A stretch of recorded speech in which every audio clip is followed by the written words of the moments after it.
Today, Dan and I are joined by Mike Puma of the New York Post. We're going to break down everything in regard to Pete Alonso, Juan Soto. Is someone going to add a frontline starter to this rotation? Are we going to add a back end relief pitching arm? Bring your questions, bring your comments next on Metcalf.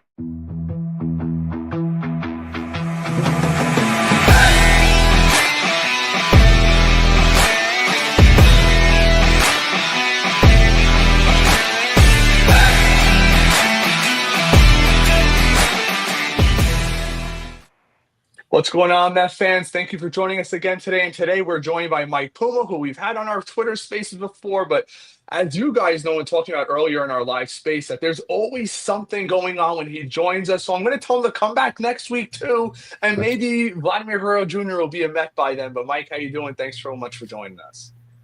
I'm great. Just trying to stay warm tonight. Yeah. So cold. How about Fordham last night, Mike? Oh, what a game. Triple overtime heartbreaker. Heartbreak. Yeah. So, Mike, let's get right into the news of the day. I mean, everybody thought Pete Alonso for forever was going to be a lock to come back to the New York Mets. We heard rumors for a while about 3 years, $90 million. Supposedly that's not true. Sherman has a report out there. It's about 3 years, $70 million. No opt-outs. The Mets wanted a straight deal. Supposedly, I guess Alonso wanted a major AAV contract. What do you got for us on that? Yeah, and listen, right now, I'm not going to say the train has completely left the station, but you can kind of hear the whistle, right? I think the Mets this is clearly the Mets drawing the line in the sand and saying, listen, this is what we're willing to do. And if you come back to us and you want to do it, there still could be a deal. But I don't see the Mets bending here. And I think that's going to have to be the case where Pete Alonso is going to have to come back to the New York Mets right now and hat in hand kind of and say he's willing to do this. And, you know, there's pride at stake. You know, is Alonso insulted? There's a Scott Boras issue. So I you know, it doesn't look great right now for a reunion between Pete Alonso and the New York Mets. So when we're talking about this whole situation with Alonso, can you name any of the other teams that may potentially be involved? Just a lot of what you guys have heard. You know, the Blue Jays have been floated, and for a while, you've been hearing names like the Mariners and the Giants, but you know, you don't know to what degree they're really in on Alonso. Are they serious? Are they hanging around the periphery? Waiting to see if they can swoop in and get a deal with him. Kind of like what the Mets did last year with J.D. Martinez. They just I think they were kind of on the periphery the whole time, just hung around, and they got to the point where it would have been silly not to sign him. So I don't know that there's anybody like really in on Pete Alonso right now, but you know, you guys have heard the names of the teams connected to him. What's next, Mike? What's next? What do we do now? Is it Santander? Is it Brett Beatty? Is it Mark Vientos at first? Yeah, I think it's Vientos at first. Now, could they get involved with Anthony Santander and see if he can play first? Maybe. Mm-hmm. You know, I think the warning sign to me on this whole Alonso situation was that weekend where you had all those first basemen kind of signing or trading places or whatever. You know, Goldschmidt went to the Yankees, Naylor went to Arizona. You had like 4 or 5 guys. Who was it? I want Christian Walker, yeah. Christian Walker. I keep wanting to say Christian Scott. Christian Walker. He went to Houston. So you had those guys switching places all at once, and Alonso, was kind of left without a chair. And I think that kind of told you where this thing was headed. Now, you know, the Mets. I think right now Vientos is the option, and we'll see from there. You know, now that means Brett Beatty at third base. Do they get involved with Bregman? I don't know. Well, Mike, let me throw this out there to you because obviously The speculation is all over the damn place. And I want him. I know a lot of Mets fans want him. Is there any truth to that? The report said David Stearns checked in on Vladimir Guerrero Jr. You see Hector Gomez say the Mets are pushing for him. Mike Rodriguez. Now, I'm not saying these guys are credible. I don't know them. I don't know them like I know you. I read your stories religiously.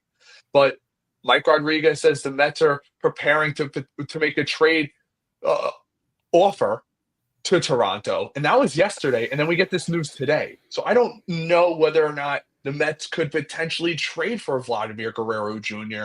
What are your thoughts on that? I think they checked in on him. I don't get the sense anything is imminent here.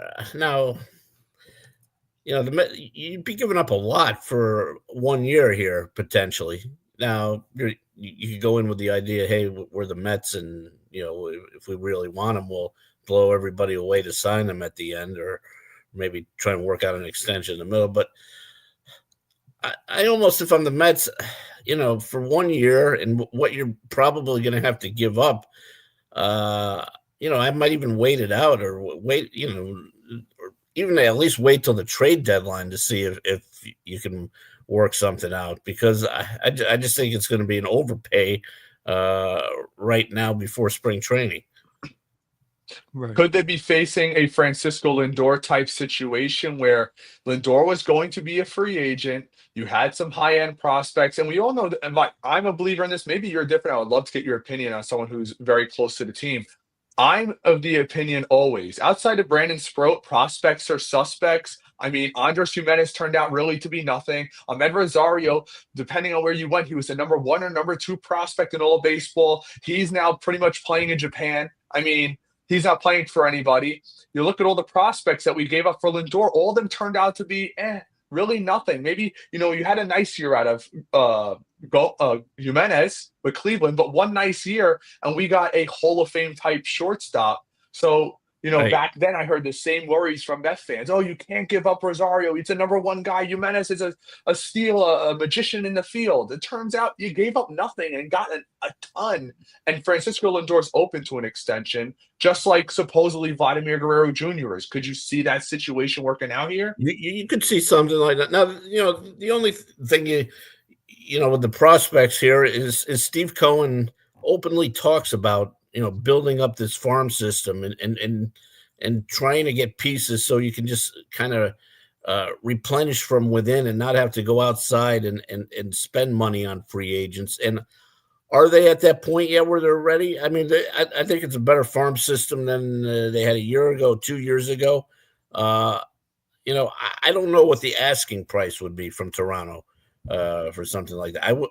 I probably would be disinclined to trade Sproat, as you mentioned, but yeah, maybe some, especially the position player prospects, just because they seem heavier right now on position player prospects than pitching prospects.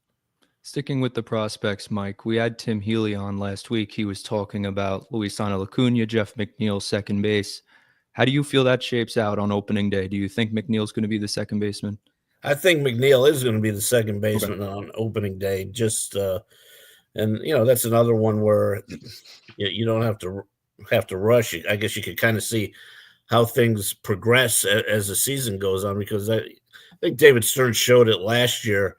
Kind of what his MO is going to be here. It's start the season with one team, but finish it with another team.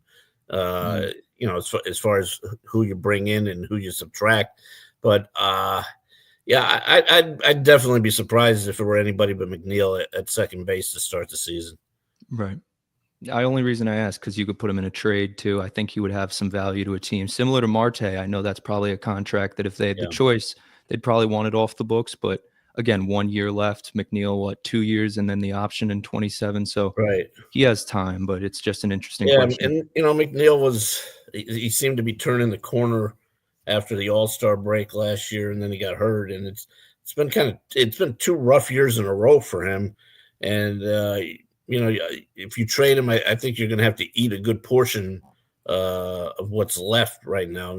I mean, I think ideally you want him to go out and McNeil to go out and play, build up his value a little bit. And the perfect storm is you have Acuna playing well and knocking on the door, and you have McNeil playing well, and you say, okay, let's trade McNeil now. Right. With the prospects one more time, Elian Pena, the international class, we got him yesterday for $5 million. Just touch on him a little bit and kind of a long term. Where would he project to be? And are you excited? Like, how do you know? Am I excited about him? Yeah, like because he's good. I think he's going to be. I mean, really good. you know, and this is a kid that you've been hearing about for a long time. You know, very athletic kid, and he's you know, you look at his age, and you look at where Francisco Lindor is in his career right now, and it's something you look at. All right, in 5 years, Lindor is going to be near the end of that contract, and you know, ideally, this is the kid to slide right in and to be your next franchise shortstop. You know, you look at what they've done with some of these, you know, the signing bonuses, and with, you know, Alvarez certainly worked out. That at the time that was a record deal, and Mauricio, he was on that path until the ACL injury. Now we'll see where he goes from there. But yeah, Pena sounds like the real deal. But you know, we'll be tracking him now for the next 5 years or so, and it could be a nice transition to when Lindor is ready to move off at shortstop. Perfect. Now, Mike, we hear a lot of speculation in regard to the Mets potentially adding a high-end leverage guy in the back of the bullpen. You saw the stuff with Scott from San Diego, the 1.75 ERA, throw the 100 miles an hour as a lefty. Are you hearing anything in regard to that? Well, they've met with him. Obviously, they've spoken to him, and the nice thing about Tanner Scott is he kind of fills that two needs for you, because he's a guy who can pitch at the back end, but he's also left-handed. And we saw kind of how they were vulnerable last year, and you know, they got some. I know they got some respectable innings from Danny Young in the middle of the season, but by the end he was pretty much spent. And you know, the thing that really hurt was Brooks Raley when he went down, because he was going to be your guy, and then Diekman obviously didn't work out, and you were down. You know, you were down to Danny Young, and if you can, you know, it's nice to dream about Tanner Scott and Edwin Diaz at the back end, and having Scott to pitch the ninth inning on a day Diaz is down. Now the thing you really have to weigh is, are you willing to give say a 3-year contract to a reliever, because you know how those things go, because once your guy looks like he's all world, and then the next year by the All-Star break it could be, why did we give this guy 3 years? You know, so that's something you really have to look at. Now, I was listening to SNY prior to us coming on here, and Martino was getting into where the Mets' current payroll is, and he was alluding to the Mets not really wanting to totally surpass that 301 mark, which I think they'd be willing to blow past. That's just me. We've seen Cohen do it. Adding a bat like Vladimir Guerrero meant doing that. I think he absolutely would, because he's spoken about it in the past. You know, if you're going to go past it, you don't just dip your toe, you just go blowing right past it. So I don't know where he seems in that circumstance. But when you look at the contract supposedly Pete was offered, it would have kind of taken us out of the running for a lot of people. And there's speculation that the Mets might not only be in on Scott, but Santander. We heard earlier today that supposedly the Mets have 2 offers out there for players. We don't know who they are. It could be a lower tier guy. It could be a Tim Hill type where it's not a lot of money. Do you see the Mets blowing past that salary cap if, you know, the right person becomes available? Oh, yeah, I think for the right person, we know Steve Cohen. I don't think he's going to let that number stand in the way if there's a move they think can really dramatically improve the team. And you know, the thing about that figure is, what it is now, it won't necessarily be, or even what it is on opening day, it won't necessarily be on August 1st or whatever. So yeah, I mean, I think that they would love to get under that number, obviously, but yeah, we know what Steve Cohen is. Mike, I want to get your take real quick on the center field, because Tyrone Taylor and Jose Siri, it feels like there's not much of a difference. I feel like there's probably more boom or bust with Jose Siri, but it feels like more of a sure thing with Tyrone Taylor. Who would you give the start on opening day to? I love asking those questions, by the way. Yeah. I would probably I would probably give the start to Siri, and then I kind of essentially see him just being kind of Harrison Bader in that role. And last year, toward the end, the way they were doing it was Taylor was starting a lot, and Bader was coming in at the end because of his defense. So I mean, maybe they could go that route again. But Siri, he's you look at some of those videos of the plays. He's such an exciting. Now is he going to hit? Who knows? Hit 189 last year. Player pegged. Yeah, but I tell you what, he's going to make some catches this year where it's going to be like, what did I just see? So I listen. Opening day, he's the new toy in the box. I would give it to him, and but I think there'll be a lot of mixing and matching out there, and we got to see where Brandon Nimmo is with his foot in left field too. That's another thing we're going to have to kind of monitor here as we go along, and maybe we get to the point where Taylor's becoming a late inning defensive replacement for Nimmo if the plantar fasciitis doesn't clear up, because that's one of those things that tends to linger. And last I heard today, I was told Nimmo's still not running full throttle yet. Oh, jeez. It's something where they told him basically kind of 8 to 10 weeks not to push it. So is he ready by opening day, you think? When I talked to him a few weeks ago, he seemed to think he was going to be all systems go by opening day. He's been working out in Port St. Lucie, hitting, doing everything except running. But I mean, obviously that's important. So that's going to be one of the first things to look at when the players get into camp is what Brandon Nimmo is doing. Right.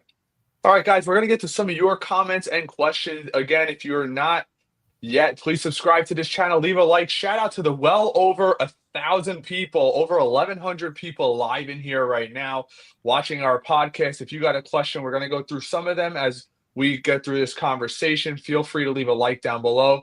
Give us a subscribe over on YouTube and Facebook as we continue throughout. We have this. We'll start it off with Jonathan, a loyal listener.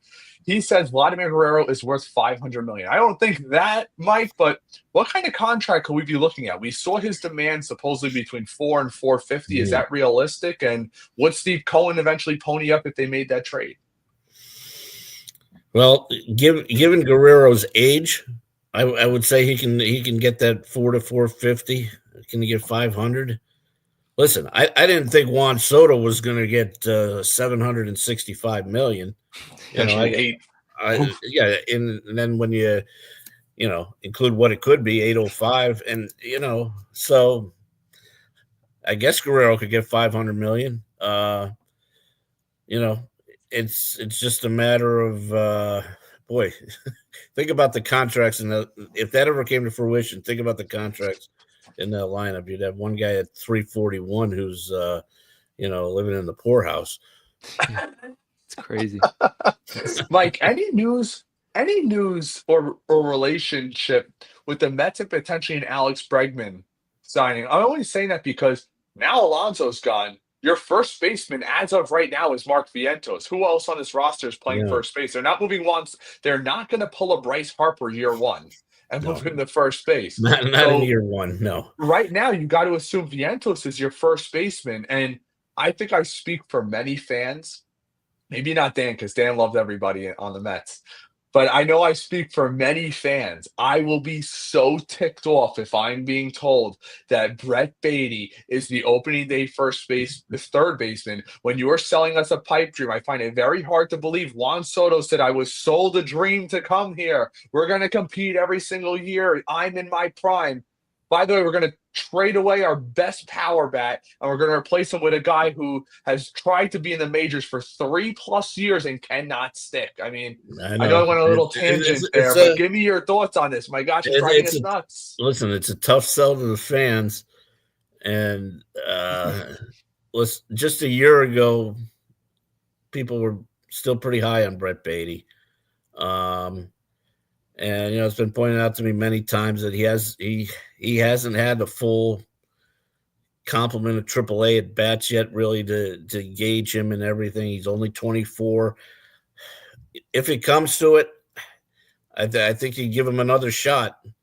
I think he's 25 now. I'm pretty sure about that. Right? He might have just turned 25 in the October, right?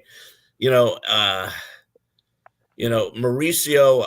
I'm intrigued by Mauricio, but I was just told today that there's a possibility he's not going to be ready for the start of spring training. And even if he is, I don't know how much, how many reps you want to give. You can plan on giving a guy who just missed all of last season, who's only played a handful of major league games. So I think Mauricio is somebody you're ideally looking at as that could come up in the second half maybe and give you a boost.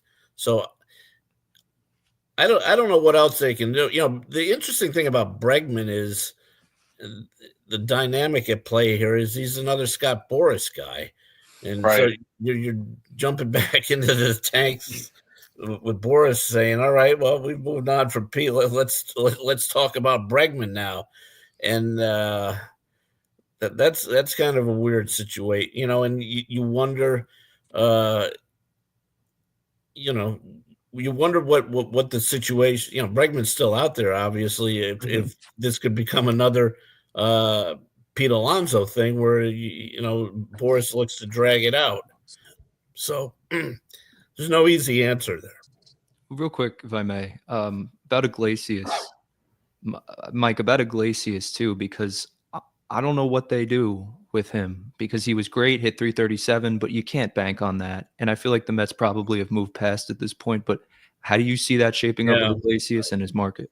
With Iglesias, it almost feels like you caught that magic there for last season, and almost like you're going to regret it if you try and repeat it. At the same time, he has been a solid player, a solid contact hitter throughout his career. The guy's got a 290 lifetime batting. He makes contact. Mm-hmm. But I have not heard a peep about Iglesias. And obviously he's looking for something better than the minor league deal he got last winter from the Mets. Could he be a placeholder of sorts? Yeah. Especially with the uncertainty with Mauricio, and you don't know what about Acuna right now. I tend to think Acuna may start the season in the minor leagues. That's fair. But I like I said, I haven't heard a peep about Iglesias, so I don't know. I will say this, Mike, if you watch his Instagram stories, he's wearing all his Mets gear saying, let's go Mets every day. So I think he's either going to be a Met, or as Tim Healy said, he had a great time with the Mets. He's going to ride this into his music career and go settle off into the sunset, making millions of dollars with his pop songs. So we got this from Jeffrey. Hey, Ray, Dan, and Puma, thanks so much for taking time out of your day for this, entertaining us. Jeffrey, shout out to you. Always a loyal follower for us. We have this from Joe Freelander. Go for Arenado. No, I don't want him, Mike, but could you see the Mets entertaining that possibility? It's a tough one for me. It's a tough sell for me, is what I'm saying. I just seems like Arenado has really dropped off here. Yeah. Cliff. He's cliff diving, Mike. That's what we call it. I mean, I know he's he's still respectable third baseman and all. I wouldn't love that one if I were the Mets. Even if you're swapping. I mean, I guess if you swap Marte's salary, maybe. I mean, I don't know, but I don't love the Arenado idea. We have this from Scott Steiner. Mets could sign Santander to the deal that they offered Pete. Interesting take. I don't think he'll actually get as much, but what are your thoughts on Santander and potentially adding him to this outfield mix? I guess they would have to move Marte in that situation. Yeah, I think so. Unless you're looking at first base as a potential fit for him, but I think he's only played a handful of games there in his career, so you'd really be kind of pushing that on him. So I think he has 9 games in the last 3 years. I read, or 7 or 9, something like that. Yeah, so he's not the ideal fit. It's not a lot. So yeah, you would really have to clear some space there, because now you just signed Winker. I don't know where that fits if you bring in Santander. They're like the same position, like they're both lefties. I mean, you switch to your lefty, and they both DH. I don't know. They swamp Brandon Nimmo out a few days. Maybe put Santander in the outfield and DH Brandon Nimmo because of the foot issues. Maybe. Just a thought. I mean, all I keep hearing from former players that I've spoken to that have plantar fasciitis. I know people in my family that have it, that have gotten the surgery, and it still flares up years later. Like, it's almost uncontrollable. Like, don't be surprised, around the All-Star break, we're cruising, and all of a sudden you hear Brandon Nimmo's out for the next 4 or 5 days because he's got a flare-up with plantar fasciitis. You have to have those backup options. It could be Marte. I think you would agree with me. It could be, but I would want the bat. That's just me. We have this from Danny Dam. Do we have enough to compete with the top teams in both leagues? It's a good question. Mike Paul, I was on a podcast with JP Ricciardi about a week and a half ago, and one thing that was brought up was, the Mets went out and got Soto, and they've added some depth to the rotation, what have you. But as you're lining up the NL East right now, are you picking the Mets higher than third? I don't know. Damn it, Mike. I don't know. I like the Phillies. I don't want to be a Debbie Downer, but I think the Braves regress, Mike, just a little bit. I mean, they lost Reed. Like, I just feel like but they're getting Acuna back. Everyone doesn't really talk about that enough, but that's why I keep saying for Met fans, just relax. The off season is not over. We could turn around and still sign Pete, or maybe they have bigger moves in mind. And Mike, this is something I wanted to ask you before we get to the next question. This is just a personal take. Probably means nothing in the grand scheme of things. But for me, the New York Mets have Brett Beatty, Mauricio, Acuna, Clifford, who's now 24. They have all these guys that are in their mid-20s, 23, 24, and 25 even, and they're all blocked. So maybe they're going to have to clear some space, and say, hey, Toronto, we're willing to give you the Gilberts. We'll give you your replacement in Clifford in a couple of years. We'll throw you Brett Beatty, who has no spot on our team, and maybe even a McNeil.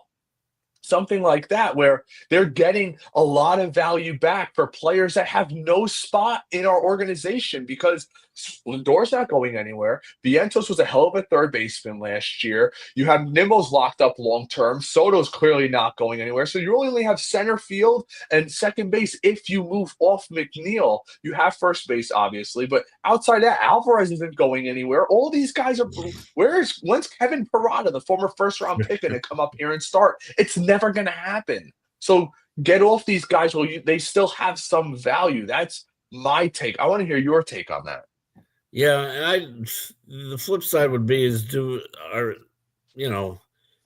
Mets people kind of overvalue some of their prospects. Does Toronto look at them and say, Kevin Parada, what do we want in Kevin Parada? I get it. So that's kind of the flip side of it right now. But you're right about the position players. And I was talking to somebody today about Ryan Clifford and they just love how far he can hit the ball and his bat speed. And they were predicting a big year for Clifford, but you have him. You're going to be playing Jet Williams. They're going to be bouncing around between second base, center field, short. Acuna is kind of the same kind of deal. All three positions where you're going to be bouncing him around, and Gilbert. That's the thing. I don't know if I would give up on Gilbert right now, just because last year he was injured. He had the hamstring most of the year, and you really didn't get a good look at him and what he can be. And I think they still have a lot of high hopes for him. That said, if a couple of those guys are going to get you Vlad Guerrero and you think you can sign him, maybe you go for it.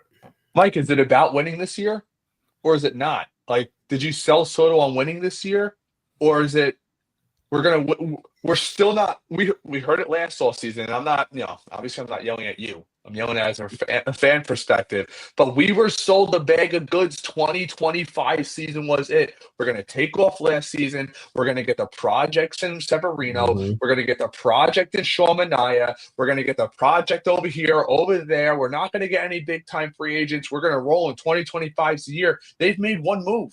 Or one significant move, shall I say. I mean, Griffin Canning, maybe he excites you. He doesn't excite anybody else. I don't know who was giving him $4.5 million. I don't. The guy was waived. Nobody wanted him. He was out there for free. He was going to go play in Japan or North Korea. And we give him $4.5 million. There's a lot of upset Met fans. And I get DMs. I'm sure you get it. You get so much more than I do. But I'm trying to speak for the fan here. Like, is it 2025 or is it, no, Soto, sorry, we brought you here. We're going to waste your prime. We're really going to go for it in 26. Yeah. And I have a hard time getting a read on David Stearns. Obviously he's looking to in a sense, he's looking to strip this thing down and rebuild it. But at the same time, you're tied into the big contract, and even with Alonso here, you've almost gotten the sense from the start with Stearns that if Alonso came back, it was going to be on Stearns' terms. What he wanted to do, and I think every year from this point on, it is going to be a year where they're trying to win, and does that equate with on what with what they're spending and who they're bringing in? I just kind of look at it as a fluid situation where Stearns is going to look to rebuild the roster as the season goes along, and he doesn't want to get too tied down with some of these guys. Definitely. One prospect we did mention before with Sproat, I just wanted to get your quick opinion on him. When's the earliest we could see him this year, do you think? Yeah, I think he's a guy we could potentially see by the All-Star break. Okay. I don't think he'll be a candidate out of spring training. Now let's remember he dominated last year. In Binghamton, he came up to Syracuse, struggled a little bit. And we've seen that with some of the pitching prospects, and we certainly saw it last year with a guy like Dom Hamill and then Vassell, who got selected in the Rule 5 draft. But they haven't given up on Hamill. Blade Tidwell's another name that was mentioned to me today. Nolan McLean, so they think there's some options there but I don't think there's anybody they think out of spring training is going to be part of that rotation. I think they'll go with what they have right now, and then Christian Scott, he was a nice boost when he came up last year, and then he had the arm issue. So I think maybe the Christian Scott route might be, and that was May when he came up. That might even be a little too early, but I think certainly by the All-Star break, some of these guys will be in play to help if the need is there. Both Florida Gators. That's right. Sproat and Scott. Yeah. And Alonso. And Yeah. And Alonso, Harrison Bader. Yeah, we could. Harrison Bader, We love those Florida guys. We have this from Angry Vogelback. Andy. Vogelback, I think, committed to Florida, if I remember correctly. Jonathan Yeah, India too. I mean, his dad's a Mets fan. Yep. There's another one. Yeah. We can go down the line. We got this from Angry Andy. Mike, who leaked the 3 for 68 to 70? Is this a Boris leak job? I say that because the Mets don't seem to leak.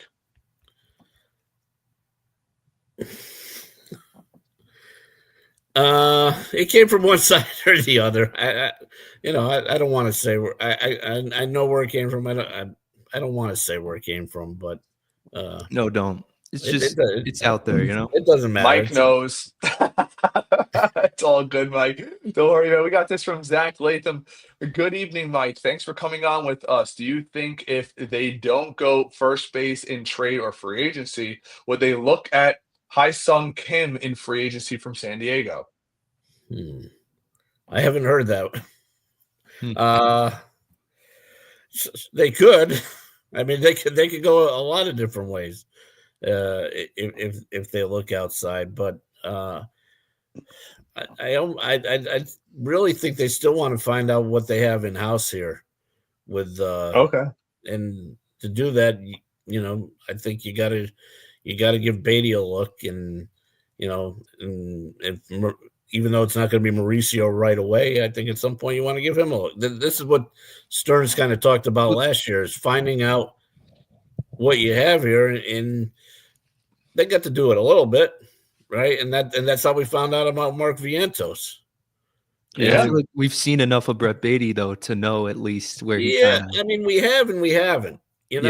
I just feel he's young enough, and you talk to some scouts and some people in the organization, and they see enough flashes where, now listen, maybe they're blowing smoke, but listen, I just don't think after, I don't even know what the number of at bats is, but it's been less than a full season for Beatty, and I think at his age, there's a chance you give up on him and he goes somewhere and he just cranks it. Right. True. We got this from Danny Dam. To get surgical on getting Juan Soto and to just throw bandages on the rest of the team makes no sense. Mike? Yeah, that would make no sense. But I don't know what's floating around in David Stearns' head right now either. He could have some well-devised idea here of what this roster, and whether it's March 31st or July 31st, what he has in mind for this roster. So middle of January, I'm not going to kill the Mets or Stearns for the approach they're taking right now.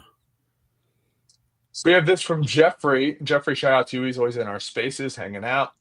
Mike, can you elaborate a little more on your tweet about Marte?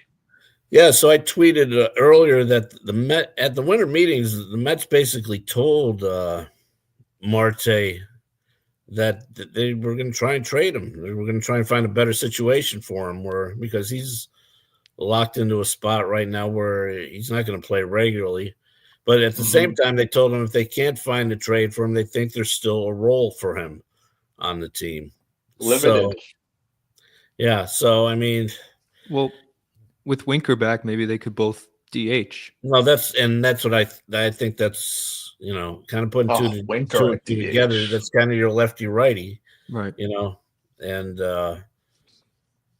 listen, the thing with Marte, and it's always a big is if he's healthy. I mean, if he's healthy, he can play. Right. I think we saw it down the stretch last season. He came up with some big hits for him, and they got to find a way to, and then maybe that's the ideal situation for him, is just playing against lefties, and maybe that keeps his legs fresh enough to get through a full season. Cool. Or if he's just playing part of the time and he's not going to be playing on the field that much. It wouldn't seem. It doesn't seem like there's a spot for him. So maybe that's the tonic to get your best value out of this guy, play him part-time, play him as a DH, and see what you got there.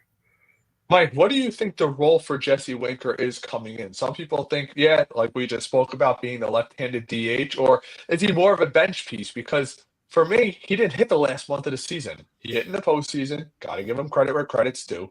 But a lot of fans forget, what did he hit, like 150 in September? It was Right. like god awful. And to go into the season where last year you went in with JD Martinez as your primary DH. That's why I think Santander could be such a great ad. Even if you're able to find a trade partner for Marte, eat some of that money. Santander, switch hitter, he's a legitimate. People don't. No That's one. you're right. That's a legitimate bet that would make it easier if Alonso's gone. That makes it easier to accept that Alonso's gone if you bring in Santander. I agree. Nobody's ever gone, oh my gosh, Jesse Winker's coming up to the plate. Yeah. That's what I think when I think of DH, but we'll get to some more of these questions. We got a few more minutes left with Mike, and Dan and I will stick around afterwards to kind of recap this segment with Mike. Mike, any shot we sign Santander and Tanner Scott? Twofer. Why not? Yeah, why not? I mean, why not? They I mean, that bullpen right now is and listen, there's still a lot of great pieces, a lot of proven pieces out there on the market from the bullpen perspective.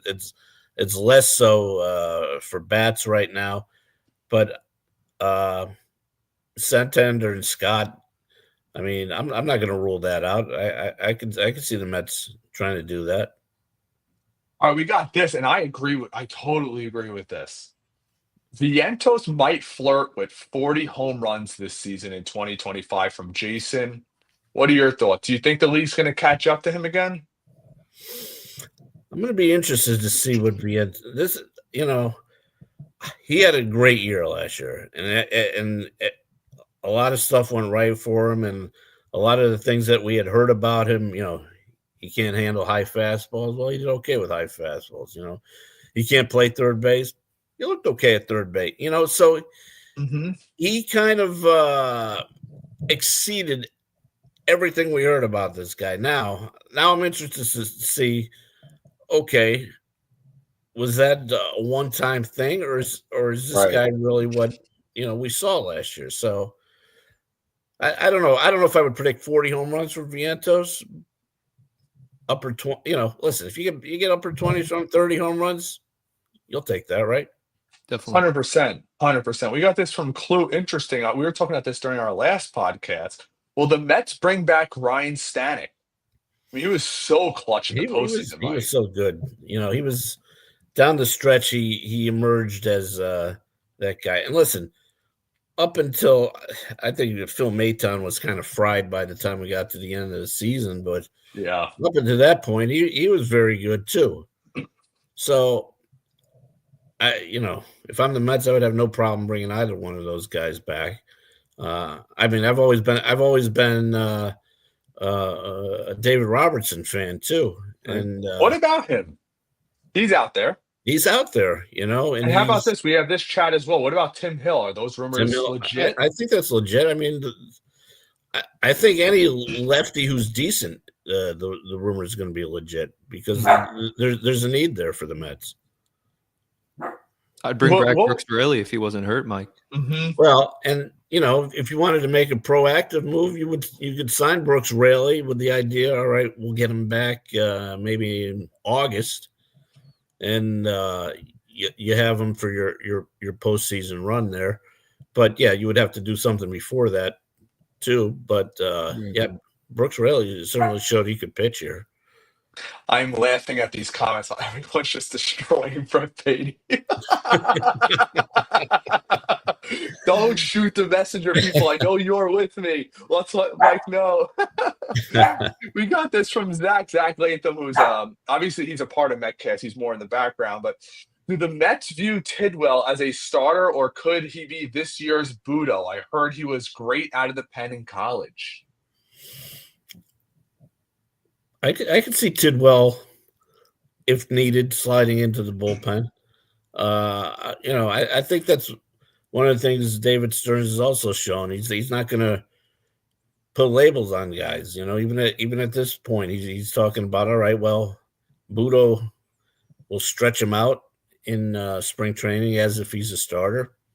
If we need him in the bullpen, we'll put him back in the bullpen. So, and that was one of the great surprises last year was Jose Budo's emergence, and he became, and he's another guy who kind of ran out of gas at the end. But for a couple of months there, he was your best setup option. So I think that kind of can serve as a template here moving forward with some of these young arms. If there's a need, and the Mets are trying to win, and if there's a need, they'll put a guy there.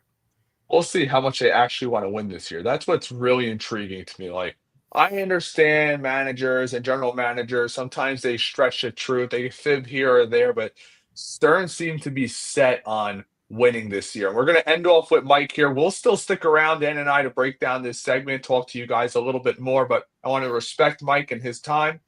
Do you see a trade for L. Gurriel Jr., A. Vaughn, or Lourdes Gurriel Jr., Andrew Vaughn, or Ryan O'Hearn to fill at first base until 26 and leave Vientos at third?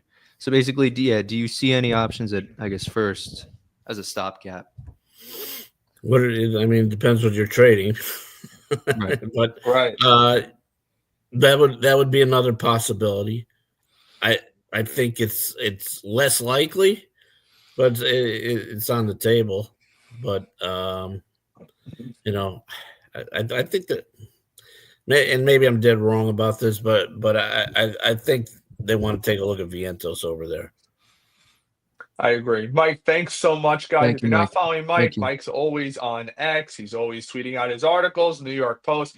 Be sure to subscribe, like this if you enjoyed this content. Dan and I are going to stick around for our next segment. But Mike, thanks so much for joining us. We look forward to having you on again, maybe before the season starts, and we go and sign Santander, and we sign Tanner, and we trade for another guy, and we get Vladdy, and we take – no, I'm just – and the world looks like a much better place, right? Yeah, all of a sudden, the sky is blue, the different smell in the air. Mike, you got to admit one thing. When you're at spring training, which I'm at every year and so is Dan, when you get down there and smell that crisp air, is nothing better than that. So it's the best when you look up at the temperature on the scoreboard and it says 75 degrees and right. It's 31 you know what, back the negative home, 6 right now?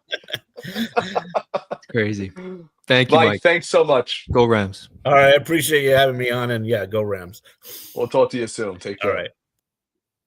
That was Mike Puma. So, that was Mike Puma, everybody. Make sure you give him a follow on X. Again, if you guys like this content, please give us a sub and a like on YouTube, and sure us a follow over on Facebook. That's where all the action, Dan. I'm shocked. It's always on Facebook. I don't get that. But what's your best takeaway from this Mike thing? We'll get to some more of these chats. Shout out to you guys. 2,000 people live in here.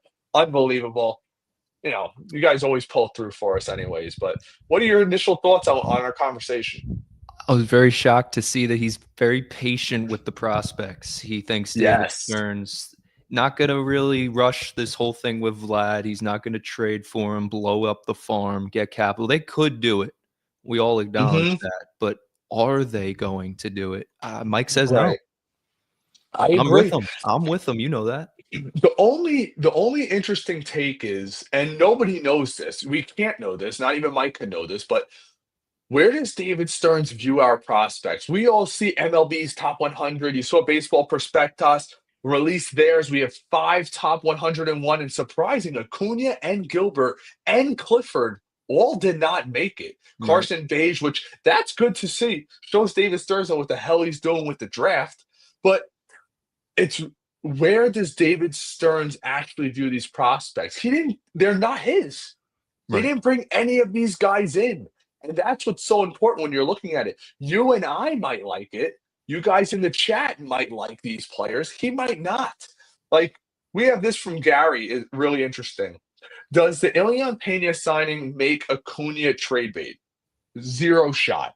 I think you agree with me, Dan. No. Acuna's 23. Pena's 17. But the reason why I wanted to bring this in, I tweeted this out, and Dan, you may disagree with me. Let me know. I think there's a legitimate chance that Juan Soto's on the phone saying, "Hey, Vladdy, how's it going, Toronto?" And Lindor's saying, "Hey, your brother's a hell of a prospect with the New York Mets. Let's not forget that. We're trying to win here in Queens. Let's make the big three. And let's not forget this past offseason, Francisco Alvarez was posting photos of him and Vladdy, I get that.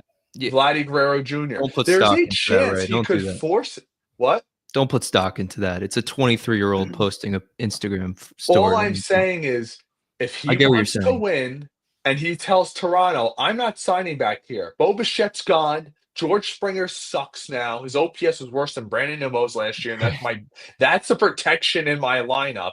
And let's be honest, Pete Alonso goes there. They're going to ask him to go back to third base. That's what I'm hearing right now. Mm-hmm. That's a little ridiculous to me. Yeah. Like, that's still not good enough to win in the East. It's just not. Right. And Brett Beatty, I say this all the time, has not earned anything to be the third baseman on opening day. I'd look at David Stearns in a very negative light. Now, I wouldn't say he's the worst GM ever. You're not going to hear that from me, but that's a bad move, very bad move. If Brett Beatty's your starting third baseman, he could be a star, but I don't think so. Ron Davis is with you. Syracuse for Beatty every day. Right. He's a 4A player. That's it. Well, Dan, it's good to have that depth, though. That's how I view him right now. He is a depth piece. He's 25, bro. He's no longer that 22-year-old. We heard him coming out of high school, that 19-year-old prospect with the crazy hit tool. Let him go down to AAA, get at bats every day, and then bring him up here. Let him sit for a day, and then you start him, or maybe you pinch hit him. That's what I'm looking for. I don't think you can do that to him, Ray, anymore. Like, you can't start him in AAA anymore. Those days are done. Like, you got to make for his value, right? He's 25. You need to know his value. Yeah, it only goes down from here. Right. So where would you put? Is he automatically a trade piece in your mind? Yeah, and we should ask Mike Puma. Like, they were taking that was his report very early on that they were taking calls on Brett Beatty. We've heard that for years, though. He was a lock to go to the Marlins literally for 2 years. Wasn't even thinking. I should have asked him. Yeah, who were the teams that called on Brett Beatty? But he's not going to give us that. Right, that too. But also, it shows that the Mets are willing to make that trade. I do that 10 times out of 10. We have this from the guy I'm always asking you to change your name so I could say it on air. If the Jays sign Pete for a great contract, will Stearns get heat for not signing Pete? I think the only chance, Dan, that Stearns gets heat is if Pete Alonso goes out there and goes back to his 270 self all of a sudden, which I don't see happening. Yep. That's just me. Zach, we're going to pretend Mike's still here. Mike, or if Brett Beatty is the starting third baseman, that would be get some heat for that. I'm not going to lie. You're going to get some heat. Well, I don't know, because you know what? I've learned my lesson. I'm sure a lot of you guys were with me when you heard breaking news, the New York Mets have traded for Cano and Edwin Diaz. You're like, what did we give up? Jared Kelenic. And everybody lost their you-know-what. And turns out he ain't that good. Right. So again, another case, Dan, where prospects are suspects until proven otherwise. Yep. What were your thoughts when that trade went down? Were you going nuts? No, I didn't. Kelenic was great, but I've never been a big prospect hugger. Like, I think there's certain instances to prospect hug. Brandon Sproat, hug the hell out of Brandon Sproat. Don't let him go. Clifford, maybe because he's a left-handed. I agree. I was about to say Clifford. Other than that, I like Gilbert more than Williams. That's just my opinion. But at the end of the day, that's about it. I mean, Mauricio's kind of feels like he's non-expendable. Acuna, but I'm kind of past that point. If there's a right trade for Acuna, we have to get Vlad. I'm dealing Acuna. I agree. And guys, look, no hate towards Acuna. No hate. He sucked in the minor leagues last year. Not even. Forget that. I just if it means Vlad. Bro, his OPS was in the 500s or low 600s consistently. I think he came up. There's no book on him. And I'm not saying he can't be good, but he was known for his arm, being a great shortstop. And that's kind of what he's more known for. And I'm not saying he can't be, but I don't know. I see him as a super utility type until otherwise. I see him there too. I'm going to give McNeil the Steal reins. a late bag for us. Yeah, I mean, I would have him over Iglesias. It was interesting to hear from Puma that there's no market for Iglesias. You think a team or two, right? But I same thing with honestly think, Winker. You Dan, heard it, I right? think him and the Mets have something in the background where they're like, listen, just Yeah, hold tight. definitely. You coming, bro? He's wearing his Mets gear all over the. He was doing a concert, and I'm looking. He's wearing a Mets shirt. I mean, it doesn't get even than that. I don't play around. I heard they might give Santander a first baseman. That would scare the shit out of me, and I'll tell you why it's not going to happen. Dan, what is David Stern's value more than anything? Prospects? I don't know what. Defense. There you go. Yeah, defense. He wants to be strong up the middle. The Lindors. Why did he just brought in a center fielder to start on this team that hits 188? 188. I know a lot of people aren't big in batting average, but 188. And he's going to start on this team. Why? Because he runs like a horse out there. Three Mike true said it outcomes. himself. Mike said it himself up the middle. Alvarez, what is he's been great defensively for this team.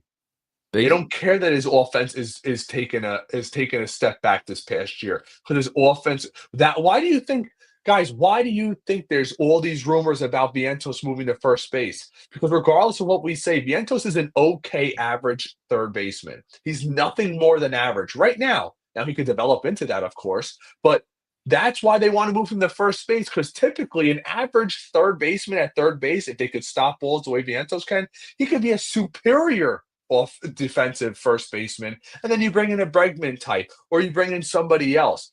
But there's a reason for that, and that's why, Dan, I don't think Beatty gets a shot at third base. Beatty's not a good defender. No, He has never been a good defender. there's So no he no can't defend reason. and he can't hit. Why No would he be reason. on this team? There's no reason to move Vientos from third. He showed you a decent amount. To Mike, what he said before. Again, 5 errors to Vientos' credit. Like, it's not easy. I know it's not all about the errors. I understand the stats, but Mhm. also stats tell you now that 3 true outcomes are where baseball is going, and they can live and die with the strikeouts if it means the home runs. Back to your point, Ray, about Jose Siri. So it's just Right. all intertwined. You'll take this one, Dan, from Joe. Steve Cohen wants a championship. Stearns needs to make the bold move aside from Soto signing. Well, I understand. Yeah, of course. If you took a picture from after they signed Soto, or it was the announcement on December 8th, after that, yeah, it's just Sean Manaea, it's Clay Holmes. It's not pretty. I understand you want that big piece. You look at the Dodgers. I think the Mets, in a way, not waiting out the Dodgers, but understand that they are very good and they're going to take a lot to compete. That's why you're not seeing Tanner Scott right away. That's not why you're seeing, Garrett Crochet on the Mets right now. That big piece hasn't come yet. That big piece could be Vlad. That big piece could be Pete. We don't know. And I'm right there with you. I want to win now too. I wasn't alive for the 80s, but I've been alive for some bad Mets seasons in the past. 2010s were not fun for anyone. So But yeah, the collapses, yeah. at the end of the day, 2000s. we've been through it. I know you want to get to the top of the mountain. We'll get there, but it's just not going to happen overnight. That's all. And then that's what leads me to this Frank comment right here. Frank V, thanks for chiming in, everybody. Again, like, subscribe, share it with a friend. You want to help us build this channel up, get more guests like Mike Puma, share it with a friend, help us get bigger, which helps us grab these types of guests. Follow us over on X. Follow Dan over at X. He's got his at right below him. But from Frank, and this is a fear of mine as well. I don't think they will sign any of the higher end free agents. It's a big scare of mine because we're all okay, I believe, with Timeout, Alonso timeout, walking. timeout, timeout. Go ahead. Go ahead. Was Juan Soto not a high end free agent? Well, he said any more. Is there any more left? That's another question too. But I Well, mean, the you signed so like I Scott understand. clearly is. I've talked to you about this, Ray. I think David Stern, Steve Cohen, they have the ultimate grace period going forward with me. I understand we could Mhm. nitpick over certain things to get upset about. We have Juan Soto at the end of the day. This team is transcended to new heights. I think they're looking at that as the replacement to the Alonso powerless that you're not going to have that. You're going to need that with Soto. So I think they'll figure it out. Yeah, I can see with you. I think a high end free. Look, if you sold me right now, the Mets are bringing in Santander and Tanner Scott. They're Is he a really going to high push end for free Vladdy. agent though, Ray? Let's be honest. Is Well, he? he's got a consistent 800 OPS, 40 plus homers last year, doesn't strike out. I mean, yeah, for me. Well, think about this, Dan. What if they do move Vientos to first and Beatty's to starting third baseman. You look at that lineup, the bottom half of that lineup, you're going to try to sell Soto on competing here? No, I'd trade for Jorge Polanco or Yoan Moncada, any of these guys. Well, I think that's more what we're getting at. Bring in another higher end player. We shouldn't just say free agent. Yeah. It could be via trade. It could be a Castillo type, maybe a Dylan Cease type. Who knows? Right. We got this from Ron Davis. Keep Vientos at third. Don't keep messing with him at first. Remember Cliff Floyd at first. I think Vientos is a way better athlete than Cliff Floyd. Cliff Floyd, by the way, was my favorite player. And that ball right next to the red box, in that red box is I got very lucky. I bought a Matt Harvey jersey years ago at the team store. And they had a box of balls that you could choose from. And one ball was a Jacob deGrom autograph out of 100. And my wife pulled the deGrom autograph. So that's there. But right next to it, my favorite player of all time, Cliff Floyd. So there you go. Coming from my lips, Cliff Floyd, I wouldn't put athlete next to his name. All right. Yeah. I was speaking. We have, Steven, Mark's not going to hit 20 home runs. Back to Zach, and then we'll wrap up shortly. Dan, I know you have a space on after the shout out to the 2K people in here. Gotta make time for that space. Yeah. Yes. If you guys want to come over to Twitter Spaces, we'll be hanging out over there to break all this down afterwards. Jason, great take. If Soto hits behind him, I think. If not, he'll get 30 to 35 home runs, maybe get hot and get 40. But his chance increases with Soto behind him. I think in a perfect world, Dan, Juan Soto is your number 2 hitter behind Lindor. You want to see Lindor take his game to another level? Stick Juan Soto behind him. Because you can't walk Lindor. He could steal. Soto's going to get out almost 50% of the time. And that's why if you get a real, like Vladdy Guerrero in the 3-hole would be so scary on this team with Vientos behind him.